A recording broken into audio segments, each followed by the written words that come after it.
Hi friends, இந்த வீடியோவில் நம்ம என்ன பார்க்க போகிறோம்னா big bash league match number 13 Hobart Hurricanes vs Adelaide Strikers match number 13th 27th December 1:45க்கு ஸ்டார்ட் ஆகுது. இதுக்கு முன்னாடி மேட்ச்சில் நான் கண்டிப்பாக வின்னிங் கொடுத்துறேன்னு சொல்லியிருந்தேன். ஸோ அந்த சிக்னிஃபிகன்ஸ் மேட்சஸில் என்னாச்சுன்னா இந்த ஹென்ரிக்கஸுக்கு பதிலாக மாற்றி எடுத்துருக்கணும், ஏதாவது ஒரு பிளேயர்னால மிஸ் ஆகுது. அதே மாதிரி என்னோடய மைண்ட் செட்டில் கண்டிப்பாக பென் டக்கவுட்டும் ஜேம்ஸ் வின்ஸ் தான் இந்த மேட்ச்சில் ஹையஸ்ட் ரன் வருவாங்கன்னு தெரியும். அதை நான் உங்களுக்கு மென்ஷன் பண்ணி கொடுத்தேன் ஜிஎல் கேப்டன் வைஸ் கேப்டனாக டெலகிராமில். அதில் யாராவது ஒரு ஆளை வைஸ் கேப்டனாக போட்டிருந்தா கூட நம்ம ஹென்ரிக்கஸ் எடுக்காதனால வின் பண்ணியிருக்கலாம். ஸோ அந்த வின்னிங் ஸ்ட்ரீக்குன்றது உடஞ்சிருச்சு. ஸோ அதனால் கொஞ்சம் தடுமாறிட்டு இருக்கேன். நீங்கள் ஏதாவது ஒரு சில நம்ம வீடியோஸ் பார்த்து உங்கள் மைண்டில் வரப்போ நான் டெலகிராமில் ஏதாவது தப்பு பண்ணியிருந்தால் கூட நீங்கள் கொஞ்சம் மாற்றி உங்கள் டீமை மாற்றிக்கோங்க, மாற்றி கூட ப்ளே பண்ணுங்கள். முடிஞ்ச அளவுக்கு ஜிஎலுக்கு முக்கியமான பாயிண்ட்ஸு எல்லாமே நான் கொடுத்துட்ருக்கேன். ஒர்க் ஆகிட்டு தான் இருக்குது. வீடியோவை லைக் பண்ணிட்டு பாருங்கள், சப்போர்ட் பண்ணுங்கள். ஃபுல் அண்ட் ஃபுல் எல்லாமே எடுத்து தான் உங்களுக்கு கொடுக்குறேன். அதனால் முடிஞ்ச அளவுக்கு லைக் பண்ணிட்டு பார்த்தீங்கன்னா அடுத்தது வீடியோ போஸ்ட் பண்ணுறதுக்கு கொஞ்சம் மோட்டிவாக இருக்கும். ஸோ அதுக்காண்டி தான் சொல்கிறேன். ஹெர்பர்ட் ஹெரிக்கன்ஸ் அடிலைட் ஸ்ட்ரைக்கர்ஸ்க்கானது ஃபுல் டீட்டெயில்ஸ் எடுத்தாச்சு, அதையும் பார்க்கலாம். 27 டிசம்பர் 1:45க்கு ஸ்டார்ட் ஆகக்கூடிய மேட்ச். டோட்டல் மேட்ச் அடிலைட் ஓவரில் 74 மேட்ச் நடந்திருக்கு. அதில் 42 மேட்ச் ஃபஸ்ட் பண்ண டீமும் 32 மேட்ச் செகண்ட் பண்ண டீமும் ஆவரேஜாக 166 ரன் எதிர்பார்க்கலாம். இந்த விக்கெட்டில் உங்களுக்கு சிம்பிளாக நான் சொல்லணும்னா செகண்ட் போல் பண்ணுறப்போ ஸ்பின்னர்ஸ் விக்கெட் எடுப்பாங்க, அதுவும் லெக் ஸ்பின்னர்ஸுக்கு விக்கெட் கிடைக்கும். அப்போது ஃபஸ்ட்டு பேட் பண்ணுற டீம் 170 தாண்டி அடிச்சிருவாங்க. அந்தளவுக்கு ஒரு பேட்டிங் ட்ராக் தான். பட் என்னென்னா அந்த டாப்பில் வரக்கூடிய 2 பிளேயரில் யாராவது ஒரு பிளேயர் மோஸ்ட்லி ஃப்ளாப் ஆகிருக்காங்க. அதுவும் இந்த ஃபின் ஆலன் மாதிரி இருக்கக்கூடிய பிளேயர்ஸ், கன்சிஸ்டன்ட் இல்லாத பிளேயர்ஸ். அதுக்கு எக்ஸாம்பிளாக நான் ஃபின் ஆலனை சொல்கிறேன். அதே மாதிரி நிறையா பிளேயர்ஸ் இருக்காங்க. டர்சி ஷாட்டு, ஜாக் வெதர்லாண்டு, அதுக்கப்புறமா இந்த சைடில் இந்த மாதிரி சொல்லிட்டே போகலாம். பிருத்திவி ஷா கூட நம்ம இந்தியன் டீமில் சொல்லலாம். அந்த மாதிரி பிளேயர்ஸு இந்த கிரவுண்டில் சம்டைம்ஸில் ஹிட் ஆகிருக்காங்க, சம்டைம்ஸ் ஃபஸ்ட் பாலே அவுட் ஆகிருக்காங்க. ரெண்டுமே நடந்திருக்கு. அந்த மாதிரி பிளேயர்ஸை கிராண்ட் லீக்கில் கேப்டன் வைஸ் கேப்டனாக ட்ரை பண்ணுங்கள். சேஃப் டீம்ஸில் உங்களுக்கு தோணுச்சுன்னா எடுத்துக்கோங்க, இல்லாட்டி ட்ராப் பண்ணிக்கோங்க. விக்கெட்டை பற்றியும் நம்ம ஃபுல் டீட்டெயில் நெக்ஸ்ட்டு பார்ப்போம். இந்த பிச்சு ஓரளவுக்கு நல்ல பேட்டிங் பிச்சு தான். பட் செகண்ட் போல் பண்ணுறப்போ ஸ்பின்னர்ஸ்க்கு ஹெல்ப் பண்ணுறது கண்டிப்பாக இருக்குது. ஹெர்பர்ட் ஹெரிக்கன்ஸ்லேயுமே Salam Khalil, so Afghanistan wrist spinner, second bowl பண்ணால் விக்கெட் எடுக்கலாம். அதே மாதிரி இந்த சைடில் போப்பு, பாய்ஸி 2 பேருக்கு விக்கெட் கிடைக்க வாய்ப்பு இருக்கும். மேட்ச் ஆட்டு 4 overs போட்டுறாரு. ஸோ இதே கிரவுண்டில் மேட்ச் ஆட்டு சேசிங் வரப்போ எல்லா டைமுமே நல்லா ஆடிருக்காரு போன சீசனில். இப்போ அவர் பேட்டிங்கில் கான்ஃபிடென்ட் இல்லாமல் சும்மா பேட்டை விட்டு அவுட் ஆகிட்டு போகிறாரு. பவுலிங் மட்டும்தான் கான்சன்ட்ரேட் பண்ணி பவுல் பண்ணி மினிமம் ஒரு விக்கெட் எடுக்கிறார். ஜிமி ஓவர்டன் தான் full and full all round performance கொடுத்துட்ருக்காரு. கன்சிஸ்டண்ட்டாக அவங்க டீமே அவரை வச்சு தான் மூவ் ஆனும் ஆறாங்க. ஸோ பார்க்கலாம். ஹெர்பர்ட்டில் மிச்சல் ஓவன் பயங்கரமான ஒரு 100 அடிச்சுட்டு வராரு. ஸோ பார்க்கலாம் எப்படி மேட்ச் போகுதுன்னு. அதுக்கு முன்னாடி இந்த 2 டீமும் லாஸ்ட் சீசன் ஆன ஸ்கோர் கார்டு பாருங்கள். அதுலேயும் ஜிமி ஓவர்டன் தான் 3 விக்கெட் எடுத்திருக்காரு. பாய்ஸி 2 wicket, Pope 1 wicket. McDermott 95 run. McDermott இப்போ இந்த சீசனில் பெரிய பர்ஃபார்மன்ஸே இல்லை, ரொம்ப கஷ்டப்படுறாரு. 10 ரன் அடிக்க வேண்டிய மேட்ச்சில் கூட அவரே ஒரு ஓவரை சாப்பிட்டு அதுக்கப்புறம் வேறு பிளேயர் அடிக்கிற மாதிரி பர்ஃபார்மன்ஸ்ன்றது கொடுக்குறாரு. Nathan Ellis 2 wicket. Patrick Dooley ஆட மாட்டார். மேபி ஸ்குவாட் ஆட வச்சுக்கிறாங்களா அப்படின்றதையும் பார்த்துக்கோங்க. Mat shot 45, கிறிஸ்லின்னு 37. கிறிஸ்லின் கிடையாது இந்த மேட்ச்சில். ஜாக் வேதரான உள்ளே கொண்டு வராங்க. இதே ஜாக் வேதரான 32 பாலில் 80 ரன் அடிச்சிருக்காரு. பட் என்னென்னா மெட்ரித்துக்கு அவுட் ஆனாலும் ஆகலாம், அதுக்கான சான்ஸ் ஹையாகவே இருக்கும். மெட்ரித் நல்ல ஃபார்மில் இருக்கார், அதையும் நோட் பண்ணிக்கோங்க. பாய்ஸி தொடர்ச்சியாக 2 மேட்ச்லையுமே 2 விக்கெட் எடுத்திருக்காரு. மேபி போப் ஆடாமல் இருந்திருக்கலாம் ஒரு மேட்ச்சு, அதனால் விக்கெட் எடுத்திருக்கலாம். ஜிமி ஓவர்டன் 2 மேட்ச் எடுத்து 5 விக்கெட் எடுத்திருக்காரு. மேட்ச் ஆட்டு ஜிமி ஓவர்டனில் நீங்கள் கெஸ் பண்ணி கரெக்டாக கேப்டனாக ரிவர்ஸ் பண்ணி போட்டாலே ஈஸியாக நீங்கள் வின்னும் பண்ணலாம். அதுக்கான வாய்ப்புமே இருக்கும். ஸோ இது இவங்க இடையில லாஸ்ட் சீசன் ஆடின மேட்ச்சு. நெக்ஸ்ட்டு ஃபுல் டீட்டெயில் பார்க்கலாம். வாங்க வீடியோக்குள்ளே போகலாம். நம்ம டெலகிராம் சேனல் ஜாயின் பண்ணணும்னு நினைக்கிறவங்க டிஸ்கிரிப்ஷன் லிங்க் இருக்குது, கரெக்டான சேனலாக பார்த்து ஜாயின் பண்ணுங்கள். நம்ம ஃப்ரீ டீம்ஸ் மட்டும்தான் கொடுத்துட்ருக்கோம். ஃபேண்டஸியில் வின்னு லாஸ் சகஜம் தான். பட் நமக்கு பிபிஎல் சூப்பராக போயிட்டுருக்கு. 4 மேட்ச்சு கன்சிஸ்டண்ட்டாக வின் ஆகிருக்கு. 5வது மேட்ச் போயிட்டுருக்கு. மேபி அதுவும் வின் ஆகலாம். அதுக்கான வின்னிங்ஸும் நான் போஸ்ட் பண்ணுவேன். அதுக்கான சான்ஸ் ஹையாகவே இருக்குது. ஸோ இந்த மாதிரி டயத்தை யூஸ் பண்ணிக்கோங்க. இந்த ஆப்ஸில் இன்ஸ்டால் பண்ணாமல் தான் இன்ஸ்டால் பண்ணிக்கோங்க. நான் எவ்வளோ தூரம் வின்னிங்ஸ் போஸ்ட் பண்ணியிருக்கேன்றதை பாருங்கள். என்னோடய ஆப்போனட்ஸ் மீதி 3 பேர் யாருன்றது தெரிகிற அளவுக்கு நான் ஒவ்வொரு வின்னிங்ஸையும் உண்மையாக வந்து உங்களுக்காண்டி நான் போஸ்ட் பண்ணுறேன். நான் என்ன ப்ளே பண்ணுறேனோ அதே டீம் தான் உங்களுக்கு கொடுக்குறேன். அந்த வின்னிங்ஸ் கூட நீங்கள் பார்த்தீங்கன்னா ஆப்போசிட் பிளேயர்ஸ் யாருன்னு கூட தெரியும். நான் மொட்டையாக சும்மா ஃபஸ்ட்டு ப்ரைஸ் அப்படி கொடுக்கல. இது வரையும் அது 4th மேட்ச் வின்னிங்கு, அதுக்கு முன்னாடி 3rd மேட்ச் வின்னிங், அப்புறம் 2nd 1ன்னு மொத்தம் எல்லா மேட்ச் எவ்வளோ வின் ஆச்சோ எல்லாமே உங்களுக்கு ஸ்க்ரீன்ஷாட் டெலகிராமில் இருக்கும். இன்ஸ்டால் பண்ணாதான் கண்டிப்பாக ஃபேப்லோன் ஆப்பை இன்ஸ்டால் பண்ணுங்கள். 2K டெக்குன்னு ரெஃபர் கூட பயன்படுத்திக்கோங்க. கன்சிஸ்டண்ட்டாக ப்ளே பண்ணுங்கள். அதுக்கப்புறமா நீங்கள் வந்து வித்ட்ரா பண்ணுங்கள். உங்களுக்கு டிடிஎஸ்ன்ற எந்த ஒரு பாதிப்புமே இருக்காது. ஜிஎஸ்டி ஃப்ரீயாக தராங்க. ஸோ டெலகிராமில் வந்து செக் பண்ணி பார்த்தாலே உங்களுக்கு புரியும் ஒரிஜினல் வின்னிங்ஸ் எல்லாமே அப்படின்றது. கரெக்டான டெலகிராம் பார்த்து ஜாயின் பண்ணிக்கோங்க. டிஸ்கிரிப்ஷன் லிங்க் இருக்குது. 2K ஃபேண்டசி சர்ச் பண்ணி ஜாயின் பண்ணுறவங்க ஒரிஜினல் சேனல் செக் பண்ணி ஜாயின். இப்போ நம்ம பார்க்க போகிறது லாஸ்ட்டாக ஆடின இந்த 2 டீமோட மேட்ச். அதில் அடிலேட் ஸ்ட்ரைக்கர்ஸ் தான் சூப்பராக ஆடிருந்தாங்க. என்னன்னா அடிலேட் ஸ்ட்ரைக்கர்ஸ் லாஸ்ட் வரையும் கேமை கொண்டு வந்து 2 டைம் வந்து தோற்றுருக்காங்க. டேனியல் சாம்ஸு ஒரே ஓவரில் கிட்டத்தட்ட 30 ரன் அடித்து வின் பண்ணி கொடுத்தாரு. ஜெயிக்க வேண்டிய மேட்ச் தோத்தாங்க அடிலேட் ஸ்ட்ரைக்கர்ஸ். அதேமாதிரி வின் பண்ண வேண்டிய மேட்சாக லூஸ் பண்ண மேட்ச்னால் சேம் பிரிஸ்பேன் ஹீட் கூட நேத்தன் மெக்ஸ்வெனி பயங்கரமான ஒரு பெர்ஃபார்மன்ஸை கொடுத்தாரு. அதில் வந்து ஃப்ளாப் ஆனதையும் நம்ம வந்து பார்த்தோம். Adelaide Strikers team Pope 2 wicket, Thornton 2 wicket. Second ball பண்ணுறப்போ போப் இம்பார்ட்டன்ட். ஃபஸ்ட் பால் பண்ணால் மினிமம் 1 விக்கெட் எடுக்கலாம். சேம் உங்களுக்கு ஜிமி ஓவர்டன் தான் வந்து ஹிட் பண்ணி கொடுத்தாரு.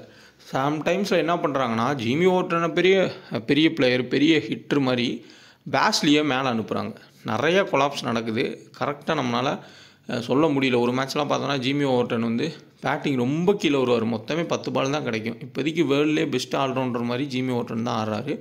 அவருக்கு வாய்ப்பு கிடைக்காம போகும். ஏர்லி விக்கெட்ஸ் போனால் ஜிமி ஓவர்டன் முன்னாடி வராரு. போகலாம் அப்படின்னா பேஸ்லியை அனுப்புகிறாங்க. பட் எப்படி இருந்தாலும் உங்களுக்கு 2 விக்கெட் மாதிரி எடுத்து கொடுத்துட்றாரு. பேட்டிங் வந்தாலும் ஆடுறாரு. சேம் உங்களுக்கு மேட்ச் ஆட்ட பார்த்தோம்னா 4 ஓவர்ஸ் அவரே கேப்டன்றதுனால பவுல் பண்ணிக்கிறார்.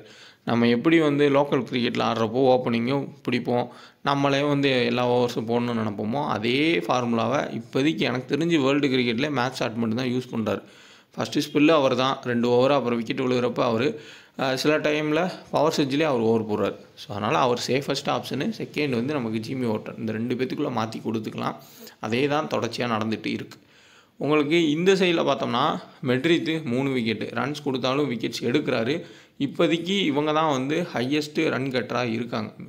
மிச்சல் ஓவன் தான் வந்து ஹையஸ்ட்டு ரன் அடிச்சிருக்காரு இந்த சீசனில். அடுத்தான் மெட்ரித் ஹையஸ்ட் விக்கெட் எடுத்திருக்காரு. நேத்தன் எல்லிஸ் மினிமம் வந்து உங்களுக்கு 1 விக்கெட் மாதிரி எடுத்து கொடுத்துருவார். அதையும் பார்த்துக்கோங்க. ஹோப்பு ரொம்ப ஸ்லோ இன்னிங்ஸு. ஓடிஏ ஃபார்மெட்டோட மோசம் ஆடுற மாதிரி தான் ஆடுறாரு. சேசிங்கில் ஓகே. ஃபஸ்ட்டு பேட்டிங்லாம் ஹோப்பை நம்ம எடுத்துகிட்டு போகிறது ரொம்ப ரிஸ்க்கு. காரணம் என்னென்னா டார்கெட்டை செட் பண்ணணும், குயிக்காக அடிக்க போகணும். அப்போ அவுட் ஆகிறதுக்கான வாய்ப்புகள் வந்து இருக்கும். சேசிங்னா கூட ரன்னு தெரிஞ்சிச்சு ஓரளவு ரொட்டேட் பண்ணி ஆடிடுவார். கொஞ்சம் ரிஸ்க்கான ஒரு பிக்காக தான் ஹோப் இருப்பார். சப்போஸ் விக்கெட் கீப்பிங் பண்ணாருன்னா அவரோட கேமே வந்து கொஞ்சம் சேஞ்ச் ஆகும். அதையும் நம்ம கொஞ்சம் பார்த்துக்கணும். பிளேயிங் 11 பார்த்தோம்னா மேட் ஷாட்டு, ஜாக் வெதர்லாண்டு, அதுக்கப்புறமா டேர்சி ஷாட். இதில் ஜாக் வெதர்லாந்து, டேர்சி ஷாட் 2 பேருமே ரொம்ப ரிஸ்க் தான். தப்பிச்சாங்கன்னா பெரிய ரன்னு, அப்படி இல்லாட்டி ஏர்லியாக டக் ஆகிறதுக்கே வாய்ப்புகள் அதிகம். அதே கேட்டகரி தான் மேட் ஷாட்டுமே. சப்போஸ் மேட் ஷாட் பவுல் பண்ணி விக்கெட்டும் எடுக்கலை, பேட்டிங்லுமே ஏர்லி அவுட் ஆகிட்டார் அப்படின்னா ஜிமி ஓவர்டன் தான் பெஸ்ட்டான கேப்டன் சாய்ஸு. ஏன்னா மெட்ரித்தோட பால் பயங்கரமாக மூவ் ஆகும். அப்படி மூவ் ஆகிறப்ப 3 பேரில் டக்குன்னு அவுட் ஆகிட்டாங்கன்னா கேமு அலெக்ஸ் ராஸ்கிட்ட வரலாம், போப்புகிட்ட வரலாம். போப் இந்த மேட்ச்சில் கண்டிப்பாக ஒரு முக்கியமான பிளேயராக இருப்பார். ஏர்லி விக்கெட்ஸ் போகிறதுக்கான வாய்ப்புகள் ரொம்ப அதிகம். ஸோ அப்படி விக்கெட் போச்சுன்னா போப் ஜிஎலுக்கு ஒரு பெஸ்ட்டு கேப்டன் சாய்ஸு. அடுத்து ஜிமி ஓவர்டன் பேட்டிங்கில் ஆடி கொடுப்பாரு, பவுலிங் விக்கெட் எடுப்பார். தேர்டன் பவுலிங்கில் கன்சிஸ்டண்ட்டாக 2 விக்கெட் எடுக்கிறாரு. போப் செகண்ட் பவுல் பண்ணால் மினிமம் 2 விக்கெட் எடுக்கிறாரு. பாய்ஸி 1 விக்கெட் எடுக்கலாம். ஸ்காட்டு டிஃபரன்ஷியல் பிக்கு, அதேமாதிரி பேஸ்லி டிஃபரன்ஷியல் பிக். கேமே இவங்க 3 பேத்துக்குள்ளே தான் இருக்குது. இவங்க ஏர்லி அவுட் ஆகிட்டாங்கன்னா கண்டிப்பாக ஓவர்டனு முக்கியமான ஒரு பிளேயராக மாறுவார். ராஸு, போப்லாம் முக்கியமாக மாறுவாங்க. இல்லை நின்று ஆடிட்டாங்க அப்படின்னா போப்புக்கான பேட்டிங் வந்து குறையும். ஏர்லி அடிக்க போய் விக்கெட்ஸை கொடுக்கறதுக்கு வாய்ப்பு இருக்குது. ஏன்னா ஸ்லோவாக ஆடுவார், அதனால் செட் ஆகாது. அவர் கொஞ்சம் நின்றுட்டு அதுக்கப்புறம் ஆடக்கூடிய பிளேயர் தான். ஒரு சில டீம்ஸில் என்ன பண்ணுங்கள், டாப்பில் கேப்டன் கொடுத்து பாருங்கள். இல்லை மெட்ரித் விக்கெட் எடுப்பார்ன்ற கான்செப்டில் போனீங்கன்னா ஜிமி ஓவர்டனை கேப்டனாக கொடுத்துருங்க. மேட்ச் ஸ்டார்ட்டாக வைஸ் கேப்டனாக கொடுத்துக்கோங்க. இந்த சைடில் ஜுவல்லோ இல்லை மேத்யூ வீடோ யார் ப்ளே பண்ணாலும் லெஃப்ட் ஹேண்டர், ஒரே ஒரு லெஃப்ட் ஹேண்டர். மீதி எல்லாருமே உங்களுக்கு ரைட் ஹேண்ட் பேட்டர் தான் வருவாங்க. எந்த அளவுக்கு மேட்ச் ஷாட்டோட ஓவருன்றது இருக்குன்றது தெரியல. அதையும் கொஞ்சம் நோட் பண்ணிக்கோங்க. So Jimmy Overton best.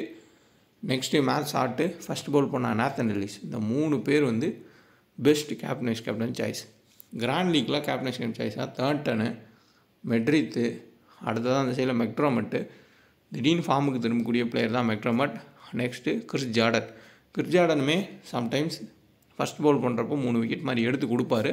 அவரையும் கொஞ்சம் கன்சிடர் பண்ணிக்கிறது பெட்ரு.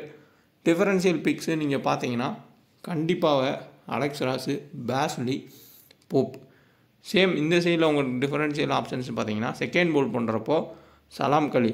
ஸோ டிஃபரன்ஷியல்லே சூப்பரான ஒரு ஆப்ஷன். செகண்ட் பவுல் பண்ணுறப்போ விக்கெட் எடுக்கான வாய்ப்புகள் அதிகம். நிக்கில் சௌத்ரிக்கு ஓவரும் தரமாட்டுறாங்க, ஒரு ஓவர் தான் தராங்க, அதுக்கு மேலே தரது இல்லை.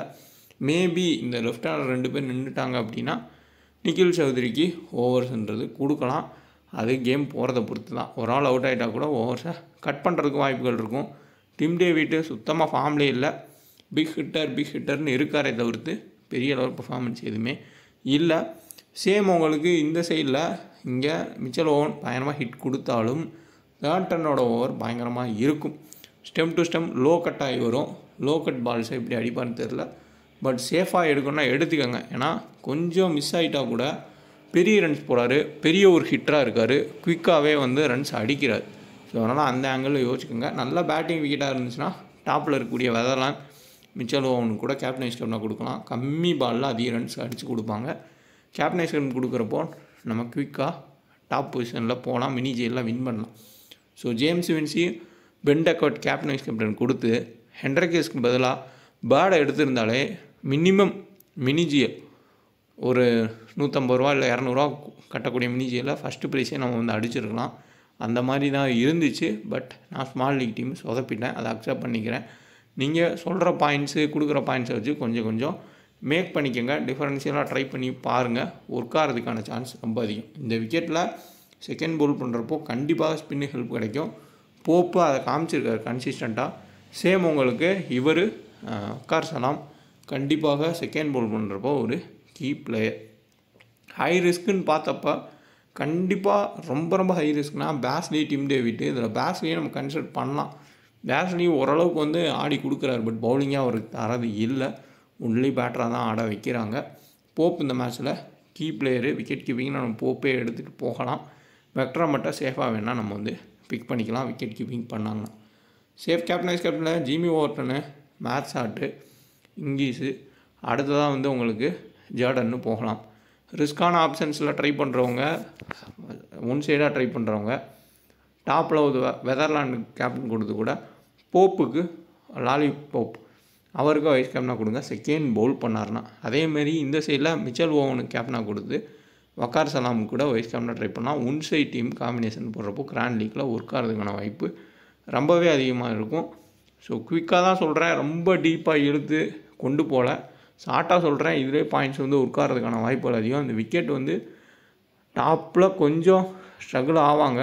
அதுக்கப்புறம் யாராவது 1-2 பிளேயர் மிடில் டீசெண்டாக ஆடி செகண்ட் பவுல் பண்ணுற ஸ்பின்னர்ஸ்க்கு அடிலைட் ஓவரில் ஹெல்ப் பண்ணுறது இருந்திருக்கு.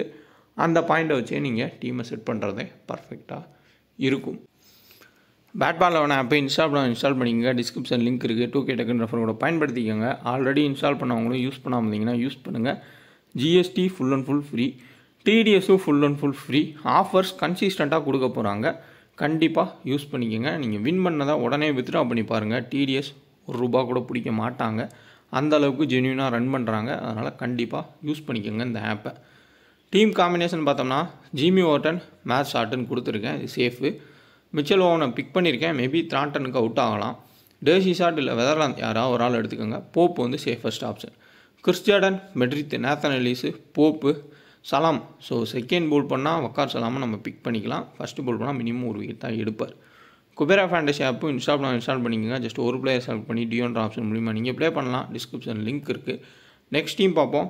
பேஸ்லி கேப்டனாக கொடுத்து நிக்கில் சௌத்ரி வைஸ் கேப்டன். இந்த மாதிரி யாருமே மோஸ்ட்லி யோசிக்க மாட்டாங்க. GL யோசிச்சு பாருங்கள். டாப்பில் விக்கெட்ஸ் போகுது. பேஸ்லி ஒரு குறிப்பிட்ட ரன்ஸை குயிக்காக அடித்து கொடுக்குறாரு.